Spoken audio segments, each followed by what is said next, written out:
নমস্কাৰ বন্ধুসকল মোৰ নাম গোবিন্দ ৰাজ কৰ্মী নেষ্টৰ বাস্তু এক্সপাৰ্ট নিউমেৰলজিষ্ট বন্ধুসকল আপোনালোকৰ সুবিধাৰ্থে মই চেনেলটোত বাস্তুৰ সম্পৰ্কে সংখ্যাতত্ত্ব সম্পৰ্কে জ্যোতিষৰ সম্পৰ্কে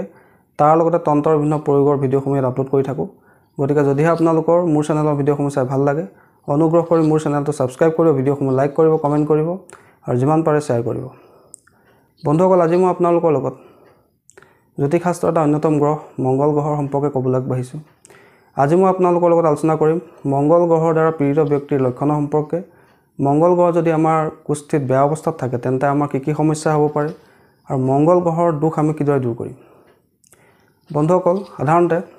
মংগল গ্ৰহক জ্যোতিষশাস্ত্ৰ অনুসৰি গ্ৰহৰ সেনাপতি বুলি কোৱা হৈছে সূৰ্যক ৰজা বুলি কোৱা হৈছে আৰু মংগল গ্ৰহক সেনাপতি বুলি কোৱা হৈছে মংগল গ্ৰহ হৈছে সাহসৰ প্ৰতীক তেজৰ প্ৰতীক পৰাক্ৰমৰ প্ৰতীক আত্মবিশ্বাসৰ প্ৰতীক মাটিৰ প্ৰতীক ভূমিৰ প্ৰতীক মংগল হৈছে শাৰীৰিক আৰু মানসিক শক্তি মংগল হৈছে ভাতৃকাৰক অগ্নিৰ লগত জড়িত কাম খেলা ধূলা সৈন্য বাহিনী মৰণাস্ত্ৰ বন্দুক বাৰুদ ইত্যাদিবিলাক মংগল গ্ৰহৰ অন্তৰ্গত সংখ্যাতত্ত্ব অনুসৰি 9 সংখ্যাটো হৈছে মংগল গ্ৰহৰ সংখ্যা মংগলৰ দিশ হৈছে দক্ষিণ দিশটো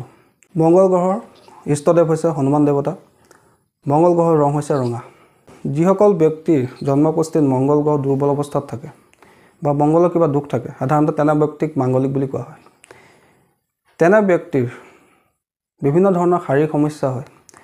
শৰীৰৰ ইমিউনিটি সিস্টেম দুৰ্বল হয় ৰক্ত বিকাৰ হয় তেওঁলোকৰ লিভাৰৰ সমস্যা হয় সঘনে এক্সিডেণ্ট হয় মাংগলিক কাৰ্যৰ ক্ষেত্ৰত সমস্যা হয় মাটি বাৰী সংক্ৰান্তত তেওঁলোকৰ সমস্যা হয় ভাতৃৰ পৰা তেওঁলোকৰ কষ্ট হয় তাৰোপৰি তেওঁলোকৰ হাই বিপিৰ দৰে সমস্যা লিভাৰৰ লগত জড়িত সমস্যা পেটৰ লগত জড়িত সমস্যা সাৰ্জাৰী পৰ্যন্ত হ'ব পাৰে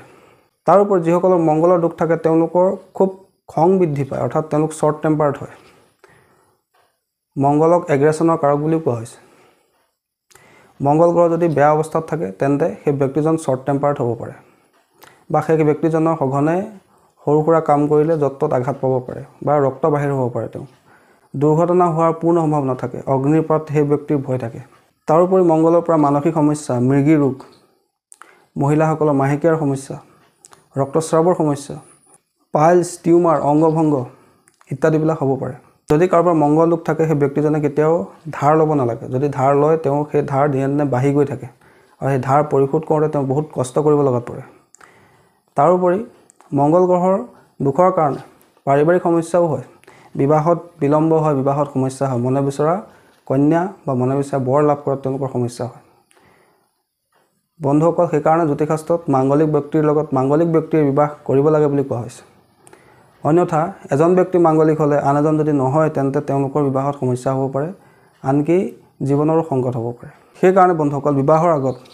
যদি কোনো পাত্ৰ বা পাত্ৰীৰ কুষ্ঠি মিলন কৰা হয় সেই সময়ছোৱাত মংগলৰ দুখৰ সম্পৰ্কে ভালকৈ চোৱা হয় যদি কিবা মংগলৰ দুখ থাকে তাৰ প্ৰতিকাৰ ব্যৱস্থা কৰা হয় যিসকল ব্যক্তিৰ মংগল গ্ৰহ ষ্ট্ৰং অৱস্থাত থাকে বলৱান হৈ থাকে তেওঁলোকে আৰ্মি পুলিচত ভাল পদ লাভ কৰিব পাৰে খেলা ধূলাত ভাল নাম অৰ্জন কৰিব পাৰে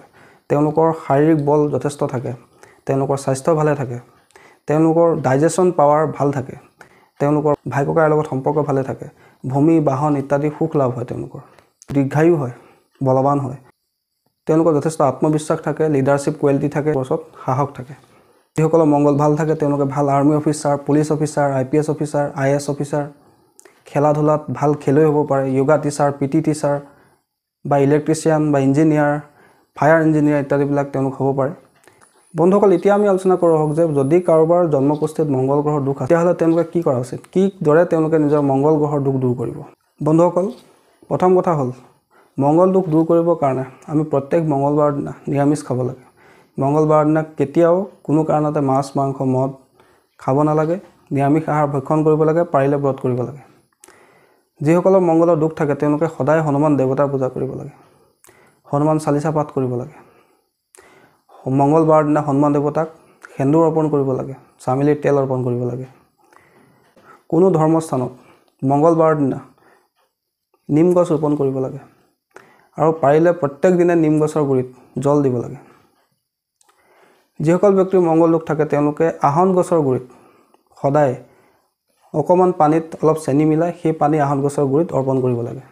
বা বৰ গছৰ গুৰিত অৰ্পণ কৰিব লাগে যিসকল ব্যক্তিৰ এই মংগলৰ দুখ থাকে তেওঁলোকে পাঁচমুখী ৰুদ্ৰাক্ষ ধাৰণ কৰিব লাগে তেওঁলোকে ৰঙা বস্তু পৰিধান কৰিব নালাগে পাৰিলে ৰঙা বস্তু যেনে মচুৰ দালি বা গুড় ৰঙা কাপোৰ ইত্যাদিবিলাক তেওঁলোকে দান কৰিব লাগে মংগল যন্ত্ৰ ধাৰণ কৰিব লাগে